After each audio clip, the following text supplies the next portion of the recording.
I have one of my girls or students, and I just want to use this session to help a child who is maybe going through situations outside there, help a parent, at the same time, help anybody who has got a situation that they feel like they have to give up in. Because what this young girl possibly went through in her life is a true confirmation of how somebody can be looking physically young but able to stomach what is too much for their age. Let me begin straight by getting to know what her names and personality is. What are your full names? Morales. Will be quite loud and make sure you face that camera. So Nora is which class? I'm a candidate. A candidate. That is Form 4 class. And Nora, you live with your parents. Yeah. Both parents? Which parent exactly do you stay with? My mother. Stay with your mother. Yeah. And where is your dad? He died. He died. Yeah. I need you to be more loud because and face that camera clearly. So your dad is not there. You stay with your mom alone. Yeah. What happened to your dad? What? How did he meet his death? He was attacked. He was attacked. Yeah. Uh, 9 years. 9 years. Which Yeah. class? Class 4. Class 4.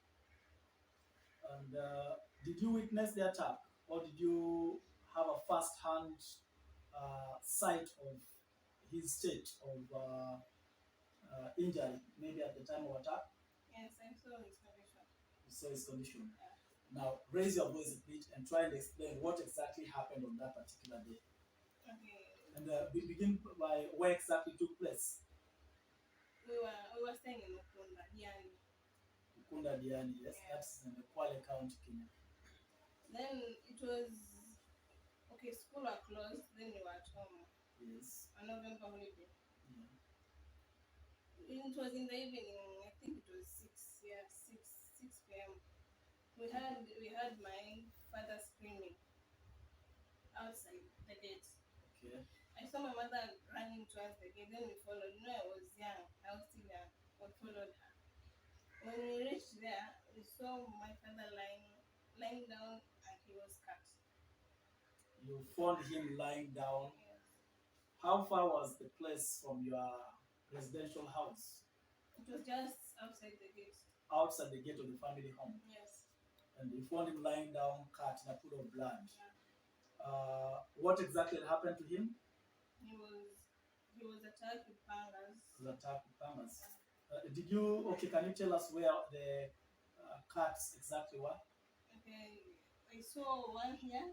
He was cut here. At the back of the head? Yeah, and yes. others there at the hand. Maybe when he was defending himself. Was trying to defend himself. Yes. So did you find him lifeless, or you found him still breathing? Still breathing. He was still breathing.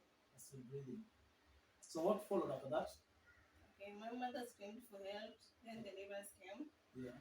Called the police. Then the police came and took him to the nearest hospital. Then they said that his condition is beyond their treatment. They can't treat him. The hospital literally could not admit him. Yeah. Because it was beyond their capacity to handle. Yeah. Okay. Then we were transferred to Kwale Hospital. Yes. Okay, then he was stuck inside the hospital. We were told to wait outside. After some hours, we were told that he's no more. The doctors came and told you he's no more. Yeah. He succumbed to the injuries. What do you think possibly might have caused this attack? Okay, there was a misunderstanding of, okay, let's say it was a land conflict. Land dispute. Yeah. Okay. That's why he was attacked. What was he doing? His work? He was a manager of WT, Wildlife and Tourism. WT, Wildlife and Tourism. Okay. And how many siblings are you? We have two. You are two. You are the first or the second one? I'm the last one. You're the last one. I have my elder brother. Okay. Yeah. Uh, how did life change after this? Because you have not told us what. Okay, after you are told he's no more or he has passed on. You literally came home, I believe. Yeah. So after coming home, you went for the burials. Where exactly did you go for the burial? Where are the rural homes? In Kitui. You went for the burials in between. And then after that, you came back. You went back in the same home. No. You could not go there. Yeah. Why did you go there? Or the attackers were still Well, a threat to you? Yeah. We stayed with one of our relatives. One of your relatives. So was there any change in the nature of life from the time your dad was attacked or after his death? Yeah, there was a big change. You know, living with the whole family, then you come and live with single parent relatives. What changes exactly? Can you tell us possibly what changes took place that you could say this was a serious change that you never expected? Okay, first, of course, I was young. Then I was like, this life is hard. We had to stay with our uncle. Our uncle wasn't treating us that like how his children. He was not treating you like his own children. Okay. And how was education after that? We were took to a school, Greenfield Academy. Yes. My mother talked to the head teacher. Then the teacher admitted us. That's now here in Mombasa. Yeah, in Mombasa. The head teacher admitted us, but my mother was like, Mr. Benson I can't allow Mr. Benson to take you to because it will be like a burden to him. Okay, because the head teacher of Greenfield Academy wanted to take care of the two of you. So your mom saw it as it's going to be a very huge burden to him. Yeah. Okay. Then my brother, I had to stay home for my brother to learn. What duration did you take at home? Say 2 months, two terms. 2 terms you were at home. That's which class? Class 5. Class 5. Okay. So is there a class that you ever repeat? You did ever repeat? Yeah, I repeat. Which class? The same class 5. You repeated class 5. Yes. Okay. Okay. So after that you joined Greenfield. Which class? The same class 5. Class 5. Yes. And learned up to which class? I learned to class 6. Yes. Then I went to Chani Primary. Chani Primary. Yeah. So you did your class 8 exams from Chani Primary. Yeah. Okay. Is there any situation that maybe one time you underwent that made you feel like giving up in life when you're only with your mom? Yeah. Like what?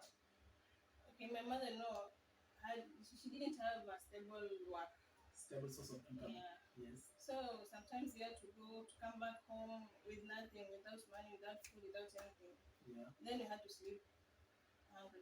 You have slept hungry. Yeah. How many times possibly? Countless times. When you say sleeping hungry, this is after you've taken your breakfast, your lunch? Sometimes I had to go to school without eating anything. There's no breakfast. Yeah. How about lunch? Lunch, sometimes I had to come, my mother gives me just 20 bob. 20 shillings. Yeah. What do you buy with that 20 shillings? Chapati, of course.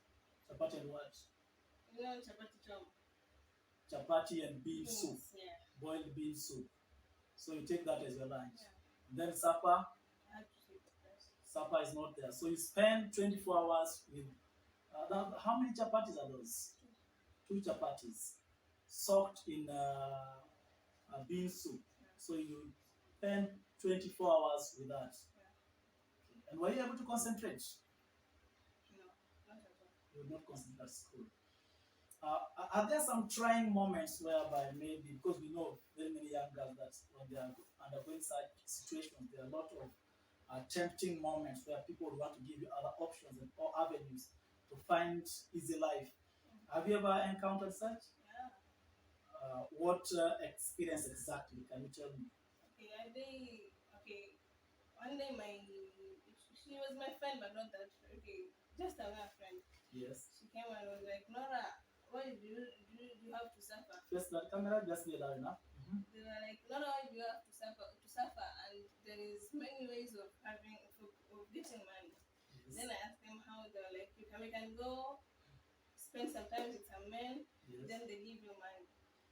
So they literally told you Yeah. that you go spend time with men, and the men will give you money. Yeah. Okay. Go ahead.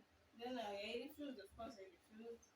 They were like, no, you just a local girl, you can't understand what you're saying. Okay, let me get this. When they are coming to tell you this, is it at the peak of the time that you are lacking food in the house? Yeah, yeah. So, how did you come to make that decision? Because here is somebody telling you, let's go get money, and you have not taken any reasonable food for the past 24 hours. What made you resist? Okay. It's true, it's tempting. I had two minds, Mhm. but my mother always told me, Sometimes you felt like giving in. yes. Okay. But my mother told me, in any circumstance, Yeah. never any.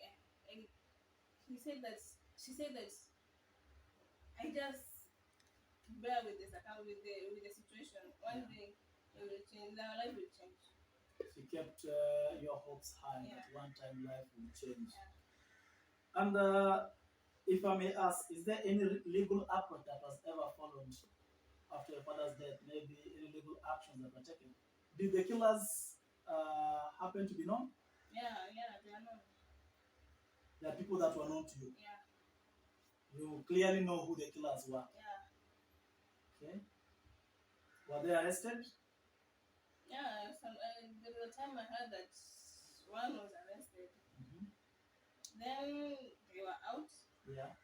They were released. Then I heard that one of them had died. One of them had died. Yeah. So, as we talk, uh, is there any challenge that maybe still you have? What do you say that you feel you don't have as a complete part of you as far as living with a single parent is concerned? Okay. As I said before, my mother is not stable. Hmm. I'm a candidate now. Hmm. I'm finishing school within the next 1 month. Hmm. I don't know if I'll go to college or not. Okay, I don't know. I just really don't know. Don't know. And how did your education come to be from Form 1 up to Form 4? Okay, when I joined for one, it wasn't easy. I had to, okay, within a week, I had to stay to school just once because of school fees. I was Yes. sent home. Then I got a scholarship. Yeah. That is from Form 2 up to Form 4. Yeah, Okay. So you're not certain of the same scholarship after Form 4. yeah. Okay. And what does your mom do for a living now? She sells clothes. So she's the sole breadwinner in the house Yeah. as we talk. Okay. And have you ever come across situations whereby your mom is trying to be possibly maybe over strict or overprotective over you, putting some regulations that you feel like should give your own freedom? Okay, you know, if my mother says no, it's no. She has a reason for what she's denying me for. What do you think is the weak point of your mom, where she feels like she's almost giving up? Okay, my mother, as in how. Okay, what do you feel like this one is what she's just forcing herself to do, but literally it's overwhelming her? Of course, her job. She has to work from morning till in the evening, just working, selling clothes. Okay, When she reaches her home, she's tired. I just feel pitiful. okay. And we have children who are possibly going to listen to this. What would you tell a child who is listening and maybe going through situations that are possibly worse than your own? Okay, I know life is not that easy for some people, and no matter what you go through, never give up. Never give up, no matter what you go through. What do you want to be after finishing your fourth form? Okay, I want to change many people's life. I want to be someone. I want to be someone people look up to. How? I want to motivate people. Okay, to motivate people through your own story. Yeah, Okay, and you believe that will come to pass. yeah. Let's pray for it to come to pass. And we also pray that justice will one time prevail. So you told me your dad had the house where you're residing. Yeah. He had, what other assets did he have? A car. There was a car. Yeah. The car is still there. No. The car is no more. It was taken Yeah. by who? The relatives took the car, Yeah. and the house, They took the house of its things. the house also taken. Yeah. So you can't trace anything. Sorry for that. You understand? Okay, we have got children who are quite uh, dissatisfied with what their parents provide for them. We have got kids who would want to change schools because maybe they feel a school is not of their standard. We have got kids who would feel like their parents are not providing enough. We have got some who are feeling like their parents are being too strict upon them. They need some freedom. What word do you have for that child outside? You know, a parent can never wish bad thing to happen to his or her child. If if he or she takes you to a school, just know that that school is better for you. And whatever he or she gives you, just feel satisfied because there is people out there need the same thing and they can't get it. Very good. Can you tell me, after all this encounter, especially right from the time your father was attacked, did you undergo any kind of counseling, maybe to try and handle that state of trauma? And how did you recover from? Because you told me you literally saw your father in the pool of blood with the cats. Yeah. Okay. It was my mother was just always talking to us. She kept talking to you, Yeah. and you had the image still replaying in your mind. So you just recovered out of it by absorbing it with your own strength. Yeah. Okay. I think that's enough for now, and I believe anybody who has got ears as far as students or learners and parents are concerned, this is a very good lesson for all of us. Not every child has got that priority to get what you are getting, and you have to learn from that and learn to at least appreciate, because most of the things that you might be seeing as uh, little or what is not of any significance that your parents are doing for you, some children really want to get that, no matter how tiny it is. That's what other children are looking for. I'm ending there. We shall get back to another story another time. Thank you, man.